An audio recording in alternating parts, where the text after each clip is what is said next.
I'm going to begin my talk with you today by talking about a project that I've been working on for the last 13 years, almost exclusively, a work entitled the Xenotext.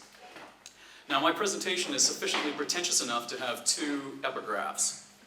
The first is from F.T. Marinetti from the Technical Manifesto of Futurist Literature, where he says that there is also a microbe essential to the vitality of art.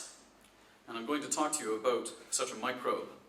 I've also included this quote by Prince Philip of England, who notes that in the event that I am reincarnated, I would like to return as a deadly virus.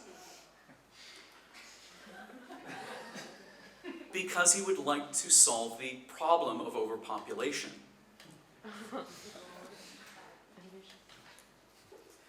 The work I have in mind for you is a work of genetic engineering. The Xenotext is a kind of experiment, a literary exercise that explores the aesthetic potential of genetics in the modern milieu, doing so in order to make literal the renowned aphorism of William S. Burroughs, who has declared that the word is now a virus. My experiment proposes to address some of the sociological implications of biotechnology by manufacturing what I have called a Xenotext, a beautiful, anomalous poem whose alien words might subsist like a harmless parasite inside the cell of another life form. I've composed my own example of living poetry, so that when translated into a gene and then integrated into the cell, the text gets expressed by the organism, which in response to this grafted genetic sequence actually begins to manufacture a viable, benign protein, one that, according to the original chemical alphabet, is itself yet another text. I am, in effect, engineering a primitive bacterium so that it becomes not only a durable archive for storing a poem, but also an operant machine for writing a poem in response. Here is the host for this project. This is the extremophile bacterium Deinococcus radiodurans. It is the proposed symbiote for my Xenotext, in part because this extremophile can actually repair its own DNA so quickly that the germ resists mutation. The organism is a kind of evolutionary dead end. It does not evolve. It repairs its DNA so quickly that it does not mutate. But it is so well adapted to the lethality of the universe that it does not need to evolve. Scorch it, freeze it, wither it, and still it endures. It can survive exposure to the vacuum of outer space. It can withstand dosages of gamma rays 1,000 times more lethal than the dosage needed to obliterate a human being. A few biologists, including Anatoly K. Pavlov and others, have even gone so far as to argue that the ancestor of this organism must be extraterrestrial in origin, that this organism must have spent at least part of its evolutionary history in outer space in order to have acquired all of these environmental immunities. Consequently, it is a very durable archive for storing a poem. I'm about to show you the actual works stored in such an organism. Because there exists a codependent biochemical relationship between any preliminary genetic sequence and its resulting protein sequence, my two poems must likewise be bijective in their structure. So I try to explain this project by telling people, imagine pairing off all the letters of the alphabet so that they are mutually assigned to each other. So if, for example, I wanted to assign A to T, I have to assign T to A. If I assign N to H, I have to assign H to N, etc. Let us imagine pairing off all the letters of the alphabet so they're mutually correlated, knowing that there exist 7,905,853,580,625 possibilities for such encipherments. Just a little shy of 8 trillion ways of enciphering the alphabet according to this constraint. Now pick one of those ciphers, pick one of those 8 trillion possibilities, and write an eloquent poem such that if we replace every single letter with its counterpart from this code, we get yet another eloquent poem. It took me 4 years to write these two poems. this constraint turned out to be far more burdensome than I ever imagined. After nearly 4 years of failure, trying to write 2 intelligible texts that were meaningful and had poetic merit, according to this very burdensome constraint, I have nevertheless made the prerequisite breakthrough, and here are the 2 poems. Okay, the poem that you see here on the left is the one that I have written and enciphered as a DNA sequence. It's a poem that I have nicknamed Orpheus. The poem on the right is the poem that the organism creates in response to my text. It reads my poem, and in response it builds a protein which enciphers the text you see here on the right. And I've nicknamed this poem Eurydice. Now, in part, I've nicknamed these 2 poems with these mythological names, in part because of the somewhat demonic, infernal turn that this project has taken. It's taken on a kind of hellish overtone. So I'm going to read to you now the poem on the left, the poem that I've called Orpheus. And it begins, "Any style of life is prim. Oh, stay, my lyre, with wily ploys moan the riff of any tune aloud, moan now my fate. In fate we rely. My myth now is the word of life." Now the organism actually reads this poem, and in response it writes the poem you see here on the right, a poem I've nicknamed Eurydice, and it reads, "The fairy is rosy of glow, in fate we rely. Moan more grief with any loss is the achy trick, with him we stay. Oh, stay, my lyre, we wean him of any milk is rosy." Now, when I point out these 2 poems to most people, they say these aren't the kinds of poems that are typical of Christian book. However, they suddenly have an uncanny response when they notice, for example, that wherever you see an A in the text on the left, you'll see a T in the text on the right, and vice versa. Wherever you see an N in the text on the left, you'll see an H in the one on the right, and vice versa. The 2 texts are perfectly transposable all the way through the entire poem. The text on the left is written by me as a kind of masculine assertion about the aesthetic creation of life, while the text on the right is written by the microbe as a kind of feminine refutation about the woebegone absence of life. The 2 poems are deliberately in dialogue with each other, and in this respect the 2 poems resemble Petrarchan sonnets, they're 14 lines, in dialogue with each other, much like poems written in the elegiac pastoral tradition of the herd boy addressing the nymphette. Moreover, here's the really cool part, the protein that enciphers the poem by the microbe has actually been chemically tagged so as to make the cell glow red in the dark. When the organism is writing its poem, that poem causes the organism to fluoresce and turn red. The microbe is in effect able to fluoresce rubescently in a fey way that actually embodies the rosiness attributed to the fairy described within the content of the poem itself. I am in effect trying to transform this extremophile organism into something akin to a little fairy that glows red. And in fact, that is how you recognize that the organism is doing its job. It begins to glow. On the 31st of March in 2011, my lab at the University of Calgary confirmed that my gene XP13 caused a culture of E. coli to fluoresce red in our test runs, implying that when implanted into the genome of this bacterium, my poem caused the cell to write its own poem in response. And I enjoyed about 6 weeks of international renown for having reached this benchmark. However, later tests showed that the protein was only half as massive as expected, implying that the germ was either censoring my poem or destroying it during expression. I had in effect engineered not the first microbial writer, but the first microbial critic. This was not good news. I had to go back and try again. The scientists wanted me to prove that I could actually engineer a colony of E. coli, a colony much more easy to modify genetically, and less expensive than the extremophile. So I had to prove the concept first and then transplant that construct into the more expensive and more difficult organism to engineer. So getting to work in E. coli is an important step.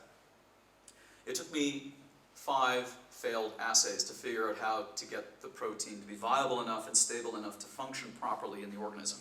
On October 3rd, 2012, after months of many failed assays and a lot of money spent, I finally received confirmation from the lab at DNA 2.0 that my revised genetic cipher gene XP13-4A did cause its culture of E. coli to fluoresce properly without destroying the poetic matter of the protein. So now I can say that I am the first person in history to design a microorganism capable of writing a meaningful text in response to an enciphered gene. Now, I've since collaborated with a lab at the University of Wyoming in order to implant this gene into Deinococcus radiodurans. And I should note that that dark blot in the second lane from the left of the slide, that signals the presence of the poem in E. coli. That is, in fact, the poem represented by the protein, manifested there detectably in its full mass. So this is an important image to me. To have seen this image materialize with that blot where it was supposed to appear was good news. Now, if you're curious what this protein would actually look like, at an atomic level, this is the computer simulation of the way this protein folds. This image is the backbone of the resulting protein after 2 femtoseconds of folding, according to computer simulation. It's a relatively good textbook case of a protein with numerous alpha helices coiled up like spaghetti in a very compact formation. If you'd like to know what that looks like atomically, here is the actual atomic structure of that protein transposed over its spinal structure. This image depicts what the poem is expected to look like at the atomic level in the cell. Now, of course, this is in effect a kind of atomic translation of the work. I'll show you this image, which depicts the molecular embodiment of the Xenotext as a kind of sculptural translation of the poem itself, a model actually made out of toy molecules for exhibit in a gallery. And here you see it at the power plant in Toronto as part of a major retrospective exhibition on conceptual literature. But this protein has appeared at numerous other galleries around the world. On October 31st, 2013, after months of detailed planning, I received word from my lab at the University of Wyoming that the implantation of the Xenotext into Deinococcus radiodurans had achieved 2 of my 3 benchmarks for success. First, the organism had fully integrated the plasmid for the gene into its chromosome, meaning that the gene would actually endure in the cell.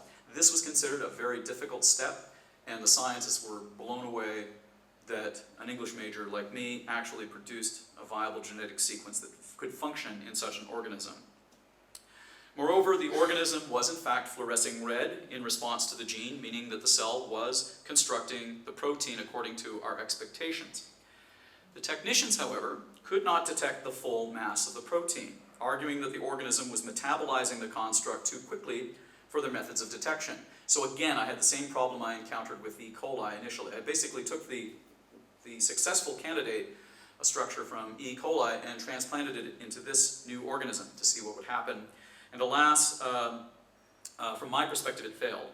Nevertheless, the scientists thought that they were conveying good news about my success when, of course, these results implied that, as in the case of failed assays for E. coli, the extremophile was destroying the poetic matter of the text before we could in fact read it, meaning that no one could, of course, verify the poetic merits of the microbe. Effectively, I was sending a fax straight to the shredder before you ever had a chance to read it. Now, this picture, of course, depicts the failed sample culture of my synthetic bacterium. This is the offending organism right here, the culture that did not work. Alas, I found out this result on the very last day of my funding. I actually got this answer on the very day when all of my contracts expired and all of the money I had at my disposal was finally spent, when all the budgetary constraints had been used up.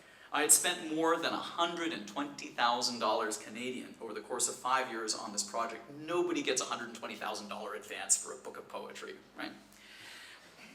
I had spent $120,000 over 5 years, only to fail after a photo finish, stalling out within sight of my finish lines, bereft of any hypothesis about the reasons for this failure. Consequently, I've now set out to raise more money to rebuild my team so that I can resolve these issues in the hope of actually making the poem work. I'm too close to having succeeded after nearly 13 years of work.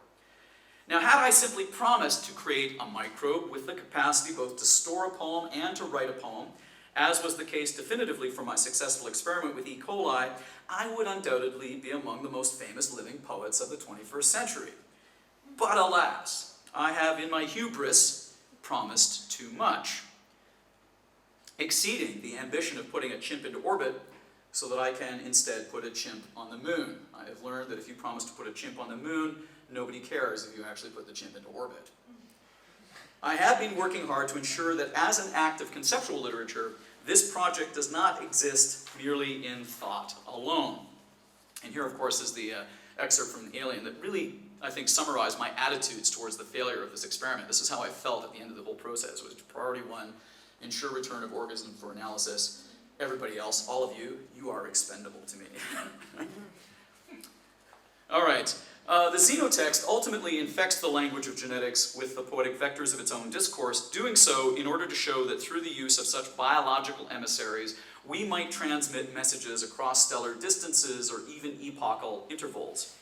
Unlike any other cultural artifacts so far produced, except perhaps for the Pioneer probes or the Voyager probes, my poem, stored inside the genome of a bacterium like Deinococcus radiodurans, might testify to our presence upon the planet until the very hour when at last the sun itself explodes. I am in effect trying to write an immortal book, an artifact that can survive our own extinction. Now, even now, a copy of the poem has hitched a ride, not only aboard the OSIRIS-REx probe en route to the asteroid Bennu, and here you actually see the certificate verifying that yes, my poem has actually been included among the payload of this probe, but it is also aboard the MAVEN probe en route to the planet Mars. Moreover, a radio telescope at the Jamesburg Earth Station in Carmel, California has beamed a copy of the Xenotext to the exoplanet Gliese 526 in the constellation Boötes as part of a plan to communicate with any civilization that might reside on this allegedly habitable world orbiting within the Goldilocks zone of its red dwarf star. As you can see, I'm in effect striving to create an imaginary solution to many of the requisite problems that poetry faces on the eve of its own demise, a demise already upstaged in advance by other cultural concerns more epic than any poem. And as a footnote to this particular slide, I might note that it is in fact verified here, the votary signature from Bill Nye, the science guy. I've gotten drunk with this man at the Googleplex. I can see why they had to cancel his TV show. He's a real alcoholic. Loves to drink. Okay, what I'm going to do for you now is I'd like to perform for you some poetry from this book. Of course, we work on a project for 13 years, and inevitably you produce a whole series of subsidiary responses, a whole series of poems that constitute addenda to the project. And I'm just going to showcase for the next 20 minutes to half an hour some great hits from the book, I think. This first work is entitled The Late Heavy Bombardment. The Late Heavy Bombardment is likely to be the poem that appears first in the Xenotext, and I'm just going to read to you the first few excerpts from it. The Late Heavy Bombardment. Welcome, wraith and reader, to the Hadean aeon of the earth, when myrmidons hurled their cobalt bombs into your molten world of basalt and bronze, when mighty golems swan dove from orbit to drive their glaives of iron into your black mesas, only to be engulfed by the blast waves, when meteors fell earthward in droves, each one a gigaton warhead ablaze, when supervolcanoes erupted flamivomus after each hammer blow, from these endless blitzes of aerolites and fire bombs, when bolides of brimstone collided, then exploded into ablative cascades, when tsunamis of lava rained down like napalm, bedrowning the subcontinents, when millions of Molotov cocktails shattered all at once upon the cobblestones of hell, when Trojans, berserk with rage, stormed over the brink of your abyss, vowing to claw your face from the skull of the moon.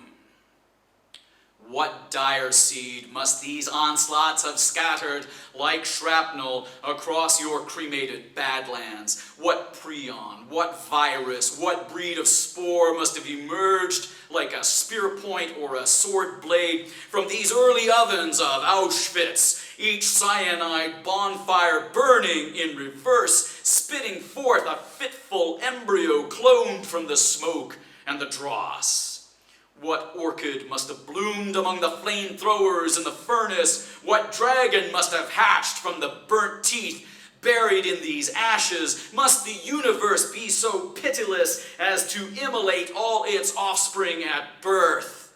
Even now, the astronauts have marshaled their forces to march resolute across the kill zone of your God-forsaken crematorium. Even now they forge ahead onward through windfall and wildfire, unaware that far away a doomsayer murmurs prayers against them from a fiendish grimoire. What great comet has yet to plummet from the heavens like a rocket engine dousing its jets during splashdown in your oceans of nitroglycerin? What thunderclap has yet to herald the advent of this plowshare which can bulldoze a mountain into rubble upon impact? What matchheads, when scraped against your atmosphere, can ignite its oxygen, turning the sky into a blazing typhoon? Only a demigod like 99942 Apophis can offer you this apocalypse by being the juggernaut that smashes through the massive bulwark of your bedrock. Only destroyers like 2101 Tantalus or 4179 Tutatis can erase all earthlings with the ease of suicide bombers at a marketplace. Can an oyster in its shell survive the inferno of free fall from outer space? Can a crocus thrive in soil made from pulverized meteorites? All hail, hail, bop, and every other super bomb yet to detonate. What great dying must the earth foresee in the barren mirror of the moon?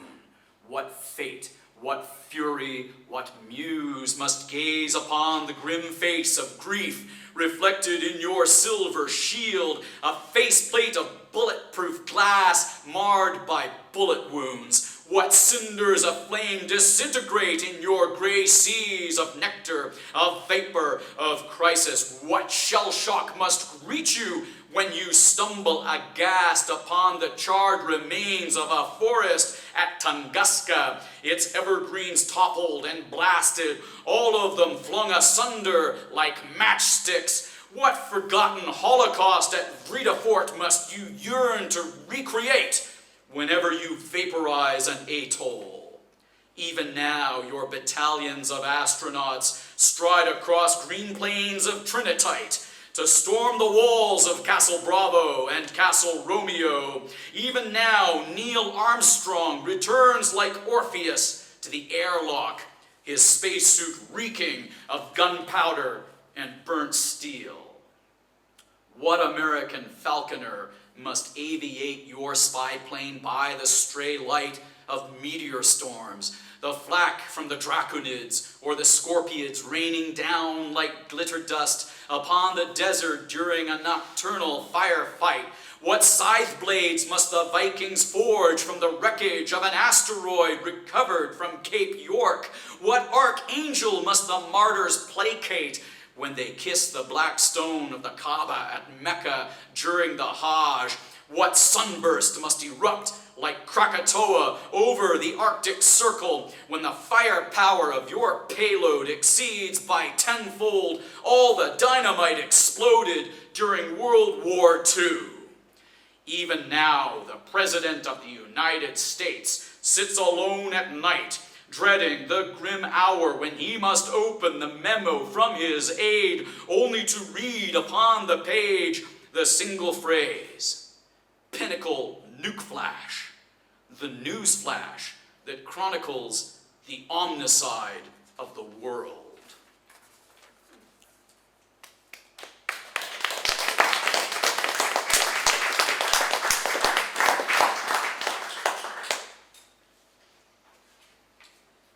All right, that's enough heavy metal. I'm going to read to you now a short excerpt from a work in progress entitled Colony Collapse Disorder, a lengthy poem written in response to Book 4 of the Georgics by Virgil. Book 4 of the Georgics is ostensibly a manual about beekeeping addressed to a Roman general, but it is in fact a pretense for retelling the story of Orpheus and Eurydice. And of course, Orpheus and Eurydice have taken on some special meaning for me. So I've actually gone back and retranslated this poem from Latin into English, in part because the story, I think, has become increasingly pertinent. The story, of course, is about Orpheus traveling to hell to rescue his dead lover Eurydice and failing to do so. The story is also about the punishment of the shepherd Aristeus, who actually has killed Eurydice, and whose bees have been destroyed in punishment, and his bees have been sent to hell. The story is about Aristeus trying to reclaim his bees from their death. Moreover, it's hard for me not to read this poem knowing that it's addressed to a Roman general. So I think the poem is a kind of allegory, not just about, if I lose my lover, can I go to hell and retrieve her, and what happens? It's not about, if the bees die and I have to go to hell to retrieve them, can I? I think it's a meditation upon what kind of sacrifices need to be made, what kind of penance has to be paid, if as a Roman general I send my troops into hell and I can't bring them back. Because the bees in this poem are equated with armies.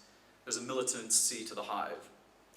And of course, even now, in our own contemporary milieu, the bees are in trouble. They're on the verge of extinction as a side effect of the colony collapse disorder, the syndrome caused by neonicotinoid pesticides. And of course, this suggests the degree to which, even now, we may be sending all of humanity to hell, and we may be unable to bring ourselves back.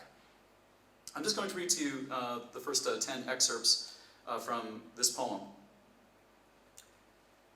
Colony Collapse Disorder. Airborne honeydew sweetens my spirit with the perfume that by divine decree hath enticed me to perform these sonnets for thee, my maestro Gaius Maecenas. Study with grimness the plight of puny gods, warlords in a day-long dynasty whose sieges and jihads I must be laud in song. Scant be my labor, but not my reward, if Apollo favors these rhymes. Annex first to the hive, a haven blind to winds that hinder foragers in flight. Then suffer neither yak nor ewe to trek across these meadows, nor oxen to dash away the dew from phloxes and grasses. Disperse from thy honeyed stalls the gaily tinted geckos, then repel the red-plumed bee-eaters which echo flocks of swallows, the progeny of Procne, her blouse still bloody from her filicide. Let no throng of songbirds indulge in such butchery, by which a bee tweezed in a beak is fed to savage broods like a dainty morsel. But let some streamlet of meltwater run, near mossy pools of greenery, then let the fronds of betel palms or olive trees drape each entryway to thy catacomb, where from the oligarchs at dawn deploy their convoy of drones on vernal forays. Thistles and brambles by the riverside beckon thy scouts from the toil of travel to rest a while in hidden groves of shade. Upon the shallows, whether swift or still, place a willow bough or a paving stone, a footbridge for the flyers that alight to preen each winglet made of diaphane.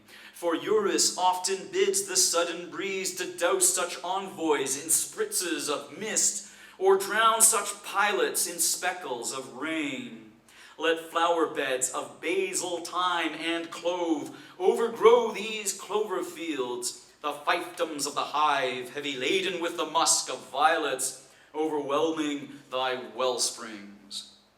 Contrive that the ingress to the sanctum of the bees be narrow, made from woven osiers or cedar braids. For summer heat can soften firm taffies, and winter cold can curdle warm jellies, both disastrous for these denizens who must fix a hole in each wall of wax, filling this fissure with their pollen, then sealing the crevice with their saliva, a spittle which binds more fast than any glue, be it coal tar or pine gum from the hills of Phrygia.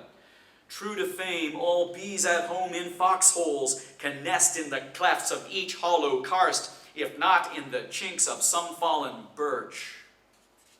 Thatches of adobe and straw, if daubed like grout about the doorway of a tomb, can delay the loss of heat from the cribs. But when near this bivouac of the bees, be certain to abstain from the charring of yew trees or the roasting of red crabs. Abandon all scrublands ruled by decay, bayous which echo the ring of a rock if struck, or the bray of a buck if killed. When sunbeams in summer hath evicted the vanguard of winter, thereby ousting the gloom to reclaim a heavenly strength, forthwith do these hoverers in wetlands quiver over every bloom by the stream. Orphaned at birth, the children enlisted in thy army learn the roster of chores fulfilled by the swarm, slaving together to build more hexagons for the barracks. When sprightly these militias fly skyward, marvel at their feral cloud, expanding and diffusing like smoke above a blaze. They seek fresh waters and leafy bowers, hence surrender unto them thy tributes, bestrewing hither the hints of sweetness, crumbly balsams and opulent hyssops. Then let the zephyrs caress thy sleigh bells, the wind chimes of Cybele, summoning all the bees to slumber in their cradles. Crusades, however, can spur the unrest of dormant legions, bestirred in the hive when rivalries arise between twin foes, contending for ascendance to the throne. Notice from afar this call to slaughter, which must sway the fey mob of rioters, their hearts athrob with pending warfare. Hearken to the brazen skirls that rebuke the latecomers unequipped for battle, each blast of the trumpet inciting them to muster themselves, to flex their wings, to knit their thews, rehoning each stinger to rally around the camp of their king, and by their shouts defame all infidels. Lowlands in spring become a battlefield for these insurrectionists who surge forth from their fortress, igniting a skirmish whereby they commingle in a berserk cluster, a crazed vortex of multitudes more numerous than all the bits of hail falling like acorns shaken from an oak during a windstorm. Ornately shielded, the winged moguls barge into this melee, their pygmy hearts full of godly malice, each vowing to show his twin no mercy, until some victor swats aside all blows. A fistful of dust thrown into this fray can quell the frenzy of such insurgents.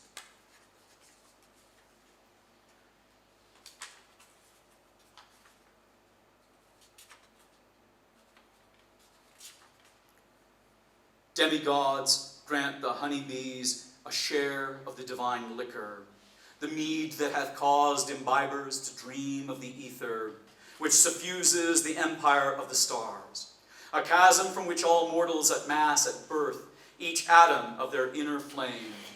Unto this abyss all souls are gathered, to be torn asunder, scattered like soot in a gale. But upward into this vault of night fly tiny bees in mighty hordes. If thou durst unlatch their sarcophagi, to drink from thy cup the floral syrup, dab thy lip with rose water by the tomb, then pry the lid amid a cloud of smoke. Doomsday wreaks its toll of ruination upon these helots, whose bodies languish and collapse under the lash of bondage. The afflicted, gray and lean with decay, are borne away on biers by pall-bearers, the ungrieving caretakers bred to clear the waxen cells, whilst survivors loiter, listless from famine in these vestibules, each soul frost-bitten by an early chill. Now hearken to the keening of the hive, not a wind that sighs amid the aspens, nor a tide that booms upon the oceans, but more akin to some hellish bonfire trapped within the crucibles of its kiln.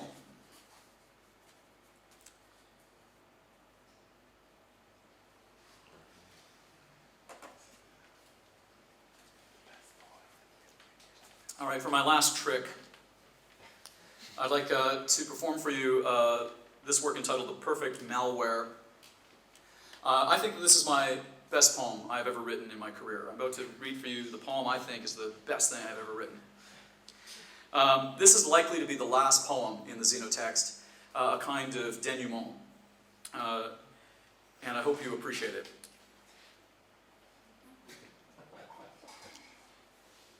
The Perfect Malware. Arks and zoos now harbor the remnants of our refrains. What poetry can we imagine when poetry itself has gone extinct? Must we look for it in the soot of our burnt books? Must we decipher it in the trampled pastures of rapeseed near Barbary Castle?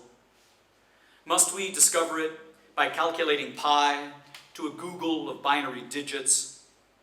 Must we extract its requiem from the iambic pulses of the Cepheids? We have heard its flutter and wow but once, emanating from the precincts of Tau Sagittarii. We have dialed our radios to the appointed frequency in megahertz, but never again does the call sign chime.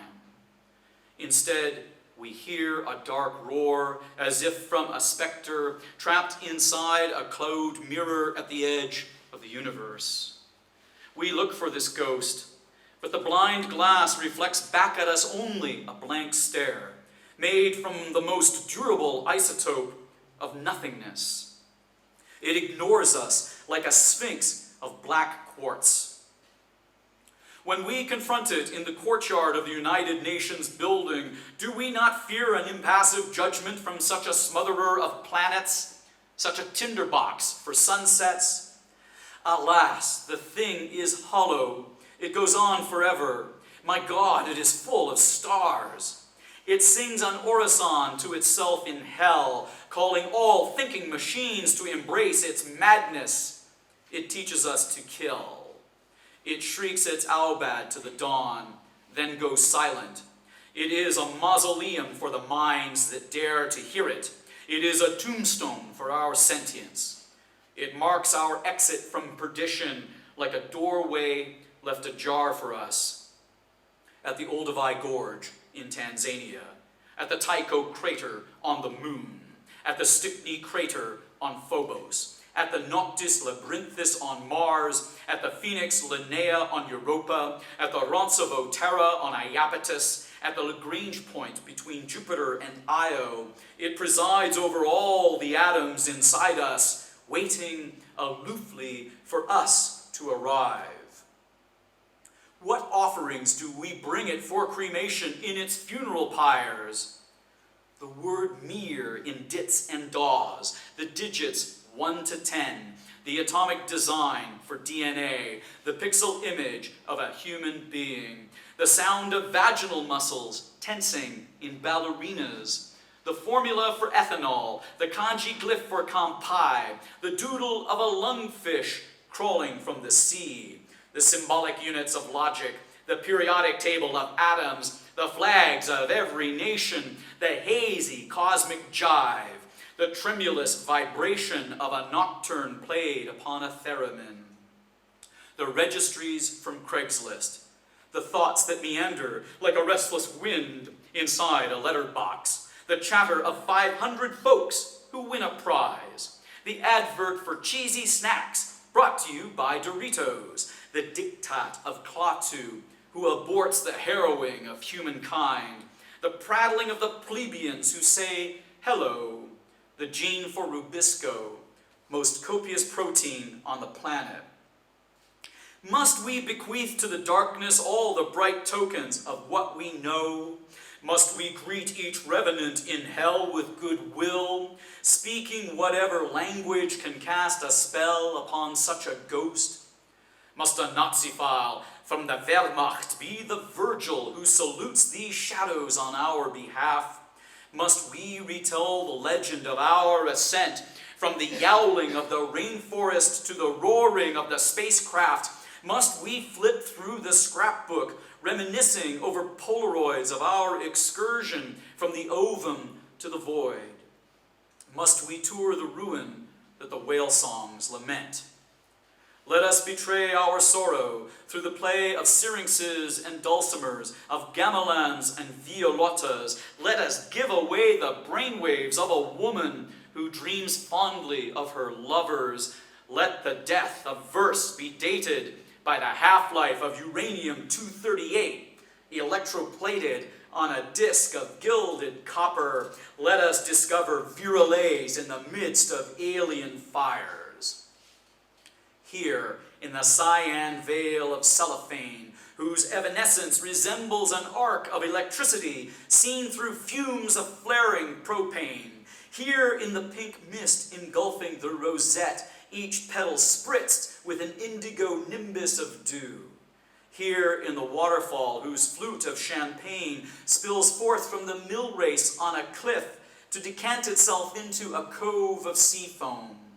Here in the lagoon overlit by the primrose flickers from a crowd of flashbulbs going off in a thundercloud. Here in the iridescent husk of a crab by the shore, its shell blown asunder as though its heart has been incinerated by a tiny star. Here in the magenta balloon of a jellyfish from the order of Narcomedusae, floating like a banshee draped in the tatters of a bloody shroud. Here in the silhouette of a horse head rearing up through a fog bank of fuchsia smoke on the battlefield. Here in the butterfly, here in the hourglass. Hell itself cannot suppress the loveliness of these infinite infernos raging in the distance, so far away from us that when we gaze upon such furnaces, our souls do not ignite ablaze, but shiver in the darkness. Each of us is but a cosmonaut in distress, stranded and marooned in space, where we dread immersion in the shadowed vastness, because it is our isolation and our ignorance made visible. None of us can escape its pull, even when we close our eyes against it. We have seen it in our sleep, yet we cannot gaze upon its face unless we view it through the mirrored hexagons of our instruments. It is waiting for us, hoarding time somewhere in the Eridanus supervoid, a zone of emptiness so vast and deep that it has hollowed out the cosmos. It is but a pinpoint in such blackness, a microscopic singularity infecting us like a virus. It is what must utterly condemn us. To be the firefly descending through the black spires of tamaracks in the forest fire at night. To be the azure spark that skates across the plate of steel, being split by a xenon laser.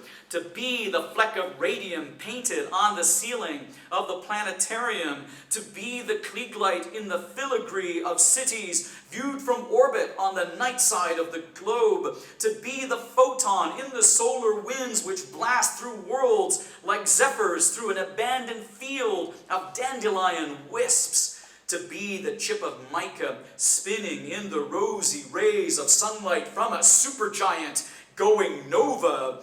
To be the frozen cinder that scintillates in the stroboscope of a pulsar. To be the final spore drifting through the stellar abysses where some absent-minded civilization has forgotten to turn off its wars. To be the mote of dust upon which the blowtorch gorges. To be the fey imp in all living things, yet to be destroyed. Who am I, if not some neglected astronaut being immolated by a fierce aurora while striding in my spacesuit across the avenue of the Americas? Who am I, if not some phantom fighter pilot dreaming that while weightless during free fall through a vacuum, my glass visor shatters at the sight of a turtle dove? Who am I, if not some poltergeist imprisoned in a ruby room aboard a ship, now derelict in the shoals offshore from a swelling fireball? Yes, I have a soul like you, but mine is made of little robots, and no one sings me lullabies, and no one makes me close my eyes. And so I throw the windows wide to call to you across the skies, and yet I know that nowhere among these glowing nebulae do any of you exist. Who am I, if not some stowaway in a microbe or some castaway in a seedlet? And yet I must let loose upon the world my perfect malware. It is like the voice of a child saying goodbye in the dark. Thank you, one and all.